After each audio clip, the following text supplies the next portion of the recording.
പ്രിയമുള്ള സുഹൃത്തുക്കളെ, നമ്മൾ എന്തെങ്കിലും ആവശ്യാർത്ഥം, ചിലപ്പോൾ ജോലിയായിരിക്കും, ഉപജീവന മാർഗത്തിന് വേണ്ടി തന്നെയാണ് പലപ്പോഴും പലരും വിദേശ രാജ്യങ്ങളിലേക്ക് പോകാറുള്ളത്. പഠനത്തിന് എന്തിനു വേണ്ടി പോയാലും ശരി, ഏത് രാജ്യത്ത് പോയാലും ആ രാജ്യത്തിന്റെ നിയമങ്ങൾ നമ്മൾ ഫോളോ ചെയ്യണം. ആ രാജ്യത്തിന്റെ നിയമം അനുശാസിക്കും വിധം ജീവിക്കാൻ സാധിക്കുമെങ്കിൽ മാത്രം അങ്ങോട്ട് വലിഞ്ഞു കയറി പോയാൽ മതി. ഇതെല്ലാവരെയും ബാധിക്കുന്ന വിഷയമാണ്. ഇപ്പൊ അമേരിക്കയിലേക്ക് ചെല്ലുന്ന ആളുകൾ ക്യാമ്പസുകളിൽ ചെന്നിട്ട് എന്താ ചെയ്യുന്നത്? പലസ്തീനെ ജയ് വിളിക്കുക. അമേരിക്ക പൊതുവെ ഇസ്രായേലിനെ പിന്തുണ പ്രഖ്യാപിച്ചിരിക്കുന്ന ഒരു രാജ്യമാണ്. ഹമാസിനെ തീവ്രവാദ സംഘടനയാണ് എന്ന് ഡിക്ലെയർ ചെയ്ത ഒരു രാജ്യമാണ്. ഹമാസ് നേതാക്കളുടെ ചിത്രവും പേറി അമേരിക്കൻ ക്യാമ്പസുകളിൽ പ്രതിഷേധ പ്രകടനം നടത്തിയാൽ അവിടെ പോയിട്ട് നിങ്ങൾക്ക് ജനാധിപത്യ മര്യാദകളും സ്വാതന്ത്ര്യത്തെ കുറിച്ചിട്ടും ഒന്നും വാദോരാതെ പെച്ചങ്ങിക്കാൻ പറ്റില്ല. ഇത് എന്റെ സ്വാതന്ത്ര്യമാണെന്ന് പറഞ്ഞിട്ട് അങ്ങോട്ട് ചെന്ന് കയറി കൊടുക്കാനും പറ്റില്ല. ഇവിടെ പല ആളുകളും അങ്ങനെയാണ് ചെയ്തത്. അതുകൊണ്ടാണ് അങ്ങനെ അനധികൃതമായി ഇവിടെ വന്ന് താമസിക്കുന്ന കുഴപ്പക്കാരായിട്ടുള്ള ആളുകളെ പുറത്താക്കാൻ ഓരോ രാജ്യവും തീരുമാനിച്ചത് പോലും. ഇപ്പോൾ ഇസ്രായേലിലുള്ള ആളുകൾ തന്നെ പലസ്തീനെ പിന്തുണ പ്രഖ്യാപിച്ചപ്പോൾ ഏതാണ്ട് അവിടെ നിന്ന് ഒരു 10 മിനിറ്റ് കഴിഞ്ഞില്ല, അപ്പോഴേക്ക് ഇസ്രായേലി പട്ടാളം ആ വീട് വളഞ്ഞു. എന്നിട്ട് ഈ രാജ്യത്തൊരു നിയമമുണ്ട്, ഈ നിയമം അനുസരിച്ച് ജീവിക്കാൻ സാധിക്കുമെങ്കിൽ മാത്രം ഇവിടെ നിങ്ങൾക്ക് മുന്നോട്ട് പോകാം. സോഷ്യൽ മീഡിയയിലൂടെ ഇവിടെ ഇരുന്ന് ഇവിടുത്തെ പൗരത്വവും പേരിട്ട് ഹമാസിനെ ജയ് വിളിക്കാനാണെങ്കിൽ ഒരുങ്ങിക്കോ, എല്ലാം പാക്ക് ചെയ്ത് ഇറങ്ങിക്കോ, തള്ളേ മക്കളും പോയേക്കാം, ഗാസയിലേക്ക് കൊണ്ടുവിടാം. ഇത് തന്നെയാണ് ഓരോ രാജ്യത്തെയും പ്രൗഢോജ്വലമാക്കുന്നത്. ആ രാജ്യത്തെ നിലനിർത്തുന്നത് ആ രാജ്യത്തിന്റെ നിയമങ്ങളായിരിക്കണം. പക്ഷെ നമ്മുടെ രാജ്യത്തെ ഏറ്റവും കൂടുതൽ നമ്മുടെ രാജ്യത്തിന്റെ നിയമങ്ങളെ ലംഘിക്കുന്നവരാണ്. ഭരണഘടന അവകാശങ്ങളെ ചോദ്യം ചെയ്യുന്നവരാണ്. ഒരിക്കലും മറ്റുള്ളവരുടെ വ്യക്തി സ്വാതന്ത്ര്യത്തെ പോലും അംഗീകരിക്കാൻ സാധിക്കാത്ത ഇടുങ്ങിയ മനസ്സുള്ള ഒരു വിഭാഗം ആളുകളാണ് നമ്മുടെ നാട്ടിലുള്ളത്. നമ്മുടെ നാട് ജനാധിപത്യ രാജ്യമാണ്, എന്നാലും മതാധിപത്യമാണ് നമ്മുടെ രാജ്യത്ത് കളിയാടുന്നത്. അതുകൊണ്ട് ഇതര മതവിഭാഗങ്ങളുടെ ആഘോഷങ്ങളും വിശ്വാസങ്ങളും ഒരു രൂപത്തിലും അംഗീകരിക്കാത്ത ഒരു വിഭാഗം ആളുകൾ എന്ത് ചെയ്യാൻ പറ്റും? ഇപ്പോൾ പല രാജ്യത്തും ജീവിക്കാൻ വേണ്ടി പോയിട്ട് അവിടെ പോയിട്ട് വല്ലാണ്ട് കളിച്ചാൽ ഇല്ലാതായി പോകത്തില്ലേ? പല രാജ്യത്തും പോയാൽ അടങ്ങി ഒതുങ്ങി ജീവിക്കണ്ടേ? ഭീകരന്മാരുടെ ചിത്രം മൊബൈൽ ഫോണിൽ സൂക്ഷിച്ചു കൊണ്ട് നടന്നാൽ, ഭീകരന്മാർക്ക് ജയ് വിളിക്കുന്ന സോഷ്യൽ മീഡിയ പ്ലാറ്റ്ഫോമുകളിൽ കയറി ഇറങ്ങിയാൽ, അതിന് പിന്തുണ പ്രഖ്യാപിക്കുകയും ലൈക്ക് അടിക്കുകയും അവരുടെ പോസ്റ്റുകൾ ഷെയർ ചെയ്യുകയും ചെയ്താൽ തുടർന്ന് ആ രാജ്യത്ത് പോകാൻ സാധിക്കില്ല എന്നതൊരു വാസ്തവമല്ലേ? ആവശ്യമാണ്. അതല്ലെങ്കിൽ കർശനമായ ശിക്ഷാ നടപടി പല രാജ്യങ്ങളിലും ഉണ്ടാകും. നമസ്കാരം. നമ്മൾ പഠനാവശ്യത്തിനോ അല്ലെങ്കിൽ ജോലിക്കായോ ഒക്കെ തന്നെ മറ്റൊരു രാജ്യത്തേക്ക് പോകുമ്പോൾ നമ്മൾ എല്ലാവരും ശ്രദ്ധിക്കേണ്ടുന്ന ഒരു കാര്യമാണ്, ആ രാജ്യത്തെ നിയമ സംവിധാനം അനുസരിച്ച് വേണം നമ്മൾ ജീവിക്കാൻ. അതല്ലെങ്കിൽ അവിടുത്തെ വ്യവസ്ഥാപിതമായ കാര്യങ്ങളെ നമ്മൾ പിന്തുടരേണ്ടത് ആവശ്യമാണ്. അതല്ലെങ്കിൽ കർശനമായ ശിക്ഷാ നടപടി പല രാജ്യങ്ങളിലും ഉണ്ടാകും. കഴിഞ്ഞ ദിവസം നമ്മളെല്ലാവരും കണ്ടതാണ്, ഇന്ത്യക്കാരിയായ അമേരിക്കയിൽ ഗവേഷക വിദ്യാർത്ഥിനിയായിരുന്ന രഞ്ജനി രാമചന്ദ്രൻ അവിടെ നിന്ന് അമേരിക്കയിൽ നിന്ന് ഓടി രക്ഷപ്പെടുന്ന കാഴ്ച. ഹമാസ് തീവ്രവാദികളെ അന്ധമായി പിന്തുണയ്ക്കുകയും അവർക്ക് വേണ്ടി അമേരിക്കയിൽ സമരവും ജാഥയൊക്കെ നടത്തുകയും ചെയ്ത കുറ്റത്തിന് പോലീസ് അവരെ പിടിച്ച് അകത്തിടും എന്ന അവസ്ഥ വന്നപ്പോഴാണ് അവർ സ്വയം നാട് കടത്തിയത്. അതല്ലെങ്കിൽ സ്വന്തമായി തന്നെ തീരുമാനിച്ച് നാട് കടന്നിങ്ങ് പോരാൻ തീരുമാനിച്ചത്. പോലീസ് അവരെ പിടികൂടാൻ വേണ്ടി വീട്ടിലെത്തുന്നതിന് തൊട്ട് മുമ്പ് തന്നെ ഏതായാലും വിമാനത്താവളത്തിലേക്ക് രക്ഷപ്പെടുകയും വിമാനത്തിൽ കയറി അവിടെ നിന്ന് പോവുകയും ചെയ്തതുകൊണ്ടാണ് കയ്യിലും കാലും ചങ്ങലയിടാതെ അവർക്ക് മടങ്ങാൻ കഴിഞ്ഞത്. ഇതിന് ഏതാണ്ട് സമാനമായ സംഭവമാണ് കഴിഞ്ഞ ദിവസം വീണ്ടും ഉണ്ടായിരിക്കുന്നത്. ഈ സംഭവത്തിലെ പ്രധാന നായിക ഒരു ലെബനീസ് ഡോക്ടറാണ്.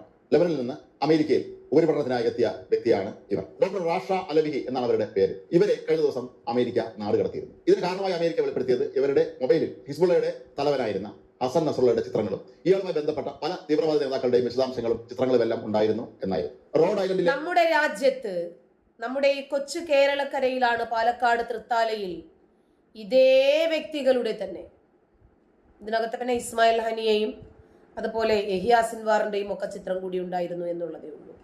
ഇവരുടെയൊക്കെ ചിത്രവും പേരിട്ടായിരുന്നു ഇവിടെ എഴുന്നള്ളത്ത് നടന്നത്. പിന്നെ ഹമാസ് എന്ന സംഘടനയെ ഇന്ത്യ തീവ്രവാദ സംഘടനയായി പ്രഖ്യാപിക്കാത്തതിന്റെ പേരിലാണ് എന്നാണ് അവരതിന് കാരണം പറഞ്ഞത്. അപ്പോഴും തീവ്രവാദത്തെ എത്രമാത്രം ഇവർ താലോലിക്കുന്നു എന്നതാണ് നമ്മൾ മനസ്സിലാക്കേണ്ടത്. ഡോക്ടർ ബ്രൗൺ യൂണിവേഴ്സിറ്റിയിലെ മെഡിക്കൽ സ്കൂളിലെ അസിസ്റ്റന്റ് പ്രൊഫസറായി ജോലിയിൽ നിയമനം കാത്തിരിക്കുകയായിരുന്നു. ഈ ദിവസങ്ങളിൽ തന്നെ അവർക്ക് ജോലിക്ക് ഹാജരാകാമായിരുന്നു. ഈ ഒരു വേളയിലാണ് ഇവരെ ഇപ്പോൾ നാട് കടത്തുന്നത്. അതിന് ഡോക്ടർ റാഷ നൽകുന്ന വിശദീകരണം താനൊരു മതവിശ്വാസിയാണ് എന്നും അതുകൊണ്ടാണ് തന്റെ വിശ്വാസ പ്രമാണങ്ങൾ അനുസരിച്ച് ഒരു ഷിയ മുസ്ലിമായ തനിക്ക് ആ അർത്ഥത്തിൽ മതപരമായ ഒരു ആരാധന ഹസൻ നസറുള്ള എന്ന ഹിസ്ബുള്ളയുടെ തലവനായിരുന്ന വ്യക്തിയോട് ഉണ്ടായിരുന്നുവെന്നും അതുകൊണ്ടാണ് ഇയാളുടെ ചിത്രങ്ങൾ തന്റെ മൊബൈലിൽ സൂക്ഷിച്ചിരുന്നത് എന്നുമാണ് ഡോക്ടർ റാഷ നൽകുന്ന വിശദീകരണം. തീർന്നില്ല, ഇവരുടെ മൊബൈൽ വിശദമായി പരിശോധിച്ചപ്പോൾ അതിൽ നിന്ന് കിട്ടിയ മറ്റൊരു ചിത്രം ഇറാനിലെ പരമോന്നത മത നേതാവായ ആയത്തുള്ള അലി ഖമേനിയുടേതായിരുന്നു. അമേരിക്ക ആഗോള തീവ്രവാദികളായി മുദ്രകുത്തിയ അതല്ലെങ്കിൽ അമേരിക്ക ഒരു കാരണവശാലും അംഗീകരിക്കാത്ത ആളുകളുടെയൊക്കെ ചിത്രങ്ങളും സ്വന്തം മൊബൈൽ ഫോണിൽ സൂക്ഷിച്ചുകൊണ്ട് അമേരിക്കയിൽ ജോലി ചെയ്യാൻ എത്തിയതാണ് ഈ വനിതാ ഡോക്ടർ. ഡോക്ടർ റാഷ വളരെ ഉയർന്ന വിദ്യാഭ്യാസ യോഗ്യതയുള്ള ഒരു ഡോക്ടർ തന്നെയാണ്. അവരുടെ തൊഴിൽ അവർ വിദഗ്ധയാണ് എന്ന് ഇതിനോടകം തന്നെ തെളിയിക്കപ്പെട്ടിട്ടുണ്ട്. അങ്ങനെയാണ് അവർക്ക് സർവകലാശാലയിൽ അസിസ്റ്റന്റ് പ്രൊഫസറായി ജോലി ലഭിക്കുന്നത്. പക്ഷേ ഇനി അവർക്ക് അവിടെ നിൽക്കാൻ കഴിയുകയില്ല എന്ന് ഉറപ്പായിരിക്കുന്നു. അമേരിക്ക അടിയന്തരമായി തന്നെ അവരെ നാട് കടത്തുകയായിരുന്നു. ഇവർ ജന്മനാടായ ലെബനനിൽ പോയി മടങ്ങി എത്തുമ്പോൾ ബോസ്റ്റണിലെ വിമാനത്താവളത്തിൽ വെച്ചാണ് ഇവരെ അധികൃതർ തടഞ്ഞതും അറസ്റ്റ് ചെയ്തതും. തുടർന്ന് ഇവരെ ആദ്യം ഫ്രാൻസിലേക്കും പിന്നീട് അവിടെ നിന്ന് ലെബനനിലേക്കും അയച്ചത്. മാത്രമല്ല മറ്റൊരു വെളിപ്പെടുത്തൽ കൂടി ഇപ്പോൾ ഇവരിൽ നിന്ന് ഉണ്ടായത് ഇവർ ലെബനനിൽ പോയത് ഹസൻ നസറുള്ളയുടെ സംസ്കാര ചടങ്ങിൽ പങ്കെടുക്കാൻ വേണ്ടിയായിരുന്നു എന്നുള്ളതാണ്. ഹസൻ നസറുള്ള കൊല്ലപ്പെട്ടിട്ട് മാസങ്ങൾ കഴിഞ്ഞിരുന്നു എങ്കിലും ഇയാളുടെ മൃതദേഹം ഹിസ്ബുള്ള തീവ്രവാദികൾ സൂക്ഷിച്ചു വയ്ക്കുകയായിരുന്നു. ഇപ്പോൾ വെടിനിർത്തൽ കരാർ ഇസ്രായേലുമായി വന്നതിന് ശേഷം അത് അവസാനിച്ചതിന് ശേഷമാണ് ഹസൻ നസറുള്ളയുടെ സംസ്കാരം നടത്തിയത്. ഹസൻ നസറുള്ളയുടെ സംസ്കാര ചടങ്ങിൽ പങ്കെടുക്കാനായിരിക്കും ഇവർ നാട്ടിലേക്ക് പോയത്. ഏതായാലും അമേരിക്കയിൽ ഉന്നത വിദ്യാഭ്യാസം ലഭിക്കുക എന്ന് പറയുന്നത് വളരെ അപൂർവമായ ഭാഗ്യങ്ങളിൽ ഒന്നാണ് ഏത് വ്യക്തിയെ സംബന്ധിച്ച്. കാരണം അവിടുത്തെ സർവകലാശാലകൾ പലതും ലോകോത്തര നിലവാരം പുലർത്തുന്നതാണ്.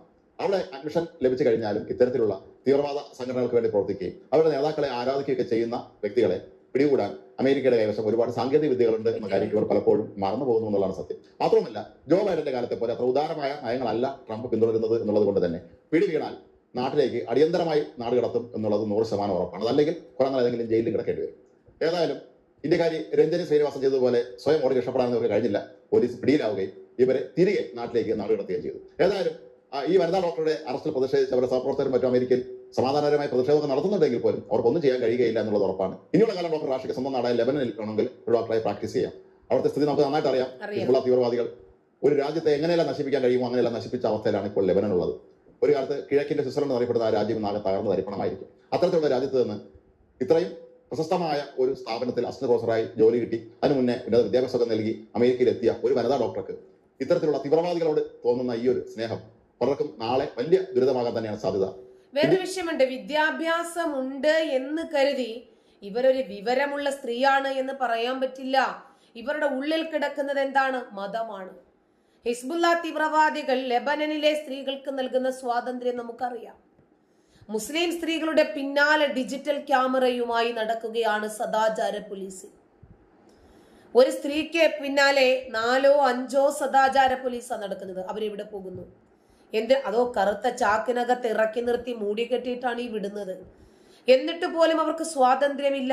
പെൺകുട്ടികൾക്ക് വിദ്യാഭ്യാസ സ്വാതന്ത്ര്യമില്ല, സഞ്ചാര സ്വാതന്ത്ര്യമില്ല, സംസാര സ്വാതന്ത്ര്യമില്ല.